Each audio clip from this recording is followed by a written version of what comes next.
The only responsibility you have as a man is to yourself. In society, people are going to tell you it's bad to be masculine. If you go to the gym 4, 5, 6 days a week, it's unhealthy. Like it's toxic masculinity. If you cut off that girl and you put yourself first, and you look at a girl and you're like, hey, you're not up to my standard. Well, now you're a misogynist. They're going to tell you all these things as a man. But I'm going to tell you right now, the most masculine thing you can do is put your responsibility to yourself first. I would have saved myself a lot of heartache if I would have cut off family members early. Growing up, I come from a very abusive background on myself. Like, well, I guess to myself and, what happened to me. And I was going to talk about this, but I'm going to talk about it. When my dad was alive, all I did was hype up his work ethic, but there was a lot behind the curtain that I was like scared to talk about because I didn't want him to be looked at as in a bad light. But he passed away now. And I realized in this past year, this was the first year since I've been 16 that I haven't dated anybody, and I put the responsibility to heal my trauma. And a lot of people on social media want to be a mindset coach. They want to be a personal development coach, but they haven't really went through things other than what every man goes through. Oh, I can't get the girl, every man goes through I'm skinny, I'm unattractive, I'm not confident, I can't get the girl. And a lot of personal development coaches out here, like their mark in the scene is like, oh, I got the girl, I was insecure, I was skinny. But they haven't really been through real trauma in life and overcame that. I have. And I want to talk about that because it wasn't until I took the responsibility back on myself that I fully healed at that. I was, I think, 11 years old the first time that I self-harmed. My parents got divorced. My dad became an alcoholic because he had this pact with my mom when they were married. He wasn't going to drink. Well, the moment they got divorced because he cheated on her, he became an alcoholic. And I didn't understand it at the time. I didn't understand why after they divorced, my mom also started drinking and gambling and stuff like that. It's because of the trauma that my dad gave her. I'm not going to go into her story. She's open about it, but I'm not going to go into her story. It's not my story to tell. But I was around 11 years old the first time that I self-harmed. I think it was 7th grade. It was 7th grade. And growing up, I never healed from that baggage. My dad would always throw shit at me. I think I remember telling my dad one time that I wanted to take my own life, and he turned around and I was in the back seat and he backhanded me in front of my stepmom and her 2 stepkids. Bam, backhanded me. And he said, never say that in front of these kids ever again, because it wasn't about me. He didn't care about me. He cared about the image that he had and the new woman that he was dating at the time. And the woman that he dated, Sam, the first one, he dated 2 women. He ended up marrying 2 different women with the same name. The first one, I fucking love you. You're awesome. Like, she held me down, and she actually, after that situation, we got home and she pointed me aside and she said, why are you so upset? Like, let's get through this. What's wrong with you? And I wouldn't tell her, and I wouldn't talk to her, and I walked away. But she tried. She was the only one that fucking tried. So I fucking appreciate you. Not that you're probably going to be watching this, but I appreciate you. But that's where I come from. I remember getting home and I was playing this game called Bloodborne. And I actually recently, this week, just rebeat it in 2025. But this would have put me at 2015. I remember this game very much because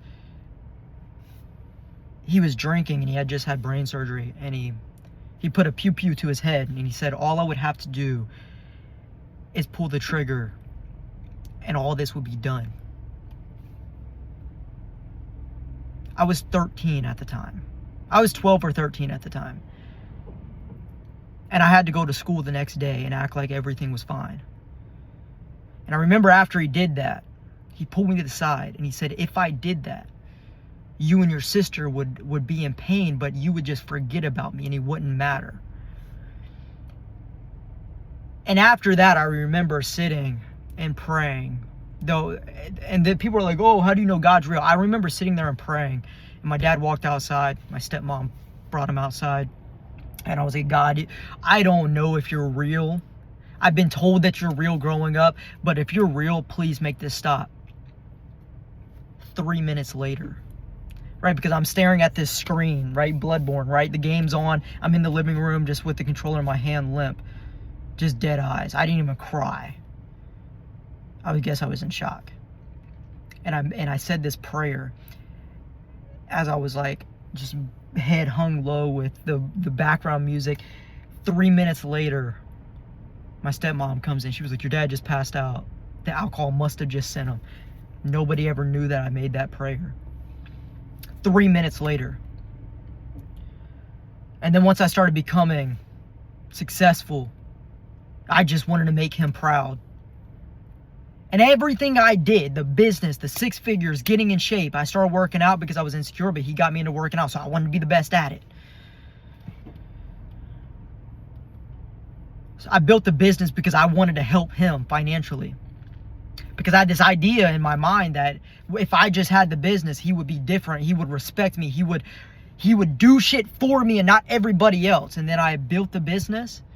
I built a vision board, and within 3 months of 2022, I fucking did everything on that vision board in 3 months, and I gave myself 12 months to do it. And he looked at the vision board. He goes, I'm proud of you. And I was like, what? And he goes, but I'm also envious and jealous.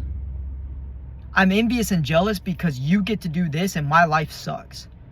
That was the fucking, that was the response of me working 12 hours a day, 40 to 50 days straight, developing anxiety and pushing my nervous system to where I developed a stomach disease due to fucking developing 3 stomach ulcers that had me throwing up for hours on end. Was I'm proud of you, but I'm jealous and envious because you get this opportunity that I didn't get.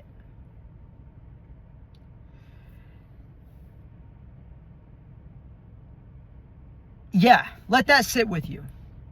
Everybody talks about fucking personal development. But I didn't know how to have the responsibility to myself. And I didn't truly heal from that until I was 23. I made my first $11,700 2 months before I turned 20. Because I sacrificed everything just to tell him, oh, I made 5 figures in a month as a teenager. And he said, I am fucking proud of you, but I'm jealous and envious. After all the shit he put, and then whenever I told him, I was like, dude, you need to stop being sorry for yourself. Look around. It's just me and you now. There used to be more people in this house and you ran everybody off. And he goes, if it wasn't for me and the shit that I put you through, you wouldn't be where you're at. You wouldn't have the business if I didn't put you through that. Keep in mind, his version of what he put me through is a pew-pew to his head when I was 13. Backhanding me in the face whenever I was 11. Putting somebody else's kids above his own. And pitting me against my mom. He used to tell me, oh, your mom's just a gambling addict. Your mom's this, your mom's that, blah, blah, blah, blah. She became a gambling addict and an alcoholic because of the trauma that he put her through that I didn't understand until I was older.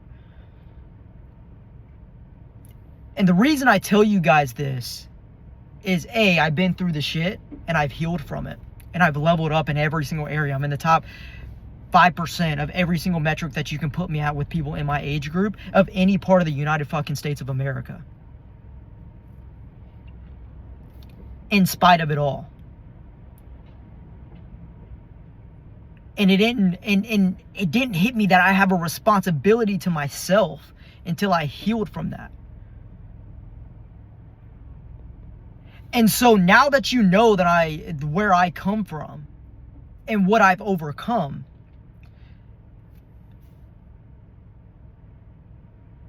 you guys got to understand that you can get to wherever you want to be.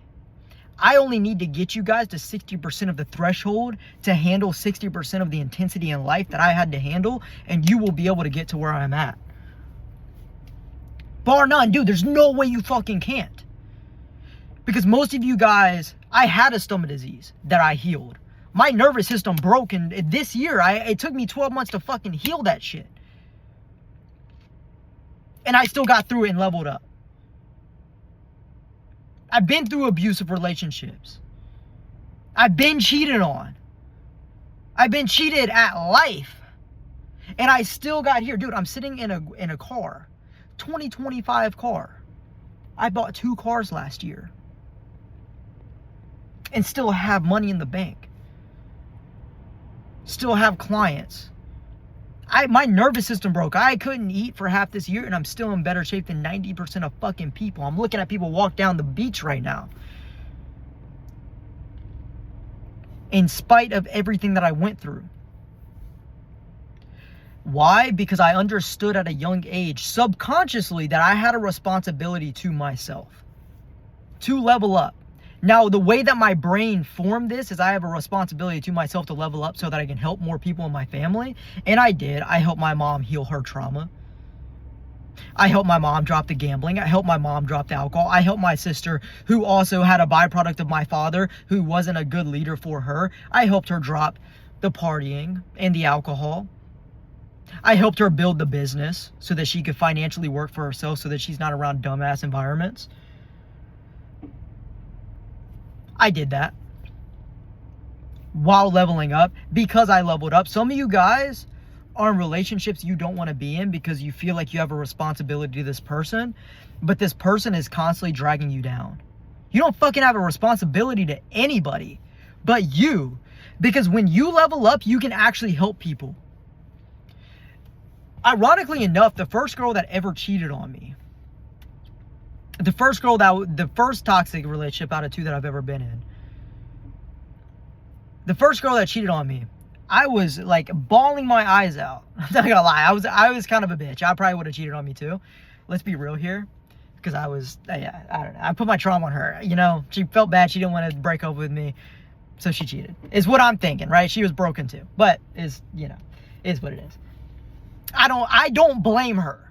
Let's just put it that way. But I was bawling my eyes out and I was like, oh, I want to change the world. I want to impact people like I'm doing now. You know, I knew what I wanted to do even during the darkest time of my life, and because I'm doing it at a high level. Hundreds and hundreds of clients, hundreds of thousands of dollars generated, helped my sister financially, helped her build the business. She actually works for me. I actually just sent her fucking almost $1,000 on the way here. Just paid her for next month up front, right? Just early.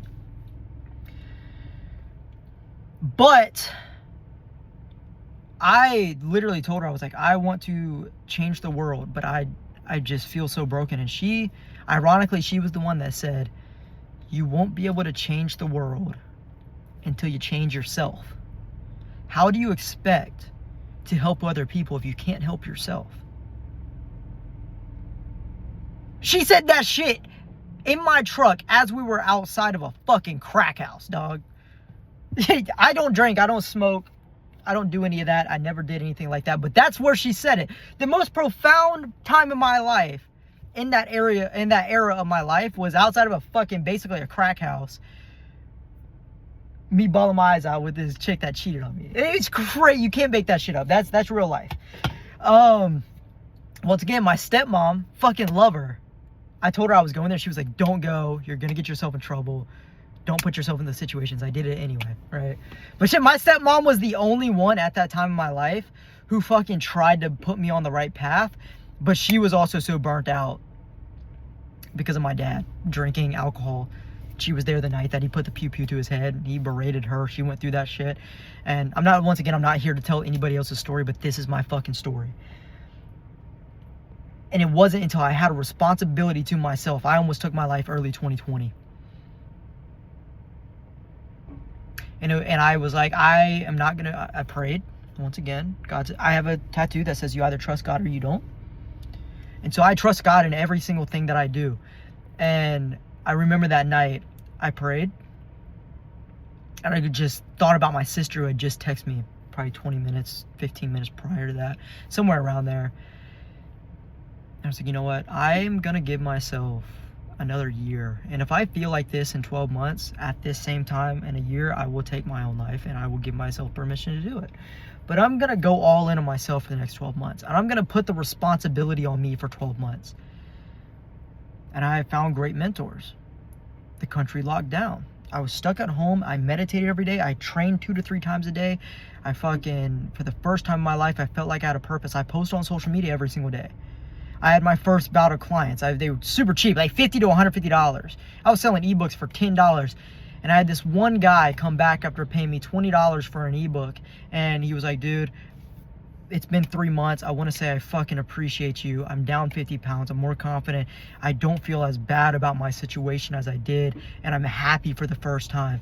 I've got, I'm in a new relationship. I finally got a stable job. And it was kind of like this effect where it started with him and it branched out to every area of his life.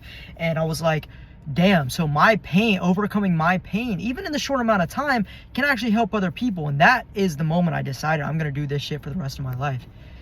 Now, across the line, people that I looked up to, they were like, no, don't do that. The reason why I got away from mindset coaching and personal development as a whole and just did fat loss coaching is because people were like, hey, that's horrible. You don't want to help broken people. You're a fitness coach, not a therapist. Like, fitness can fucking help. But I've been through it. But most people haven't been through what I've been through. They don't know how to get through what I've gotten through.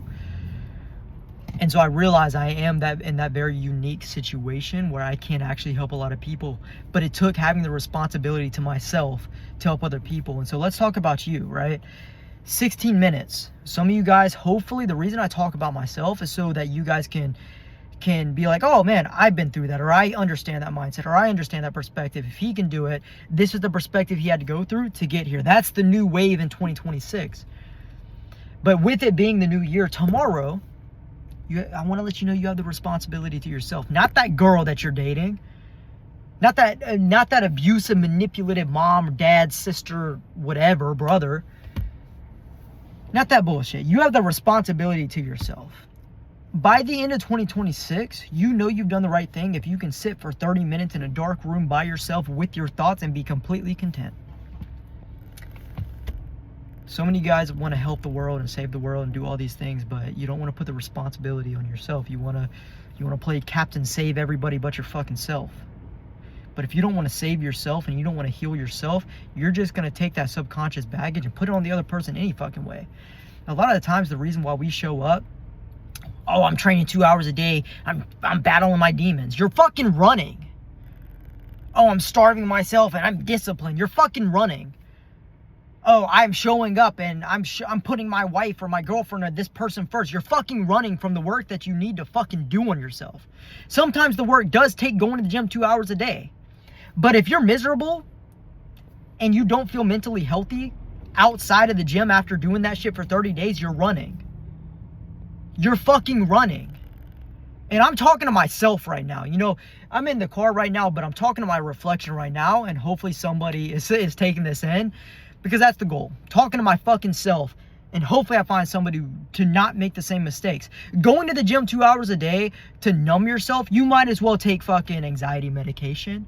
You might as well fucking do drugs or something like that. Not literally, but it's the same effect. After you leave the gym, you're miserable again.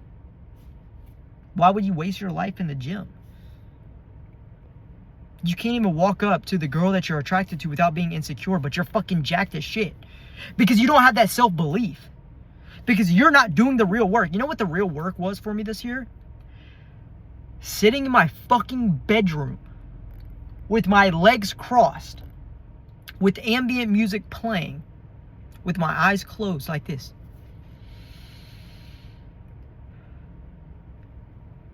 For up to 2 hours.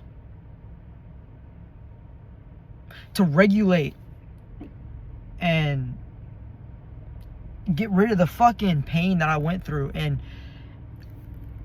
I'm not gonna lie, I didn't realize I went through so much pain and how much I overcame until I started sitting there with the shit that I went through.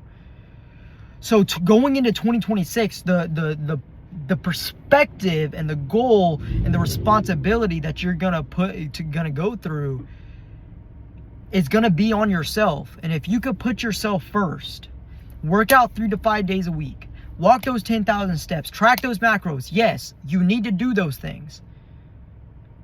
I'm 107 days straight of tracking macros out of 109 days. I do those things. But those aren't the only things that you guys need to do. You need to sit with yourself. Close your eyes. Don't just think on the breathing. Let your mind wander. Because when you let your mind just wander and think on its own accord, You'll be surprised the way that your mind thinks and the shit and the past that you're running away from that just comes up naturally. And then sit with that pain, sit with that trauma, sit with the anxieties that are causing you to go through pain and heal from it. You can't heal until you process. Going to the gym 2 hours a day is running from processing your pain. Starving yourself, putting yourself in, overstimulating with Netflix or YouTube or fitness content or personal development books and distracting yourself, that's running from the pain. That's not doing shit for you. Put responsibility on yourself. You're responsible for you first and everybody else second. And anybody in your freaking life, anybody in your life, anybody, your wife, your fucking friends, your girlfriend if you're not married, or your second girlfriend if you're married and you got your side piece. That's a joke. I'm joking. Don't get butthurt. And anybody that says it's bad to be a calm, masculine man is probably a bitch. Let's put that out there. All right? You gotta fucking sit there with yourself. Anybody that puts you last is probably a bitch. Any man that's like, no, you shouldn't do this, his life probably fucking sucks. My life's awesome.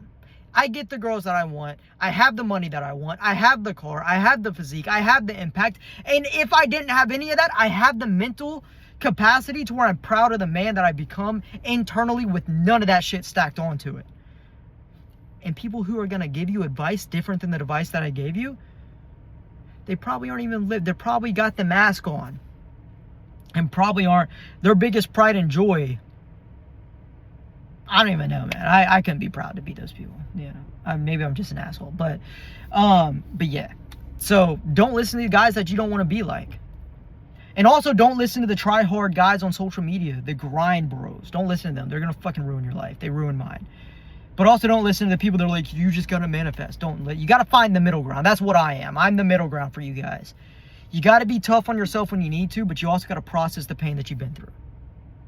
So that's all. That's it. That's all. That's a little bit longer video than I was anticipating, but that's my true story. And if any of my family members watches this and you have a problem with me telling my true story of the shit that I went through, and they're like, oh, you're ruining legacy, or you shouldn't say that, like there's certain things you shouldn't share. Here you go. That's what I think about that, because nobody's been there since he passed away. Nobody's fucking been there for me and my sister since he's passed away, besides my mom, my stepmom, and my stepdad. And those are just so happen the people that got negatively impacted by him. So anybody that has a problem with me putting my truth out there, take you a load of these, because I'm going to continue doing it in 2026. Because my truth is going to impact the world. My truth is going to impact somebody on this video, on the other side of this camera, on the other side of this screen, that's going through this and they feel lost like I did. I wish that I had this version of me when I was going through that, because I had nobody but me. So anybody who has a problem with this, who's not family or who is family or anybody else, get you a load of these. Don't even bother commenting, texting me, or anything else, because I'm not going to respond, and I'm probably going to delete that shit anyway. So the people who got impacted on this on a positive manner, or who trust me more, because you know I've actually been through shit and actually overcame that shit while being unapologetic about my truth. I love you guys. I appreciate you guys. It can be uncomfortable. You know, I'm probably going to be uncomfortable posting this, but if I have to be uncomfortable to post this so I can change somebody's life, whether it's one dude or 1,000 dudes, I don't care. 2026, we're changing the world. Maybe it's not going to be the whole big vast world, but we're going to change my immediate world. And sometimes that just means my little space of 40,000 followers and a few hundred YouTube subscribers. So love you guys. Hope you guys got through the whole thing. And this is how it's going to be. Unfiltered, unedited, just me talking to you guys for the rest of the year. Peace.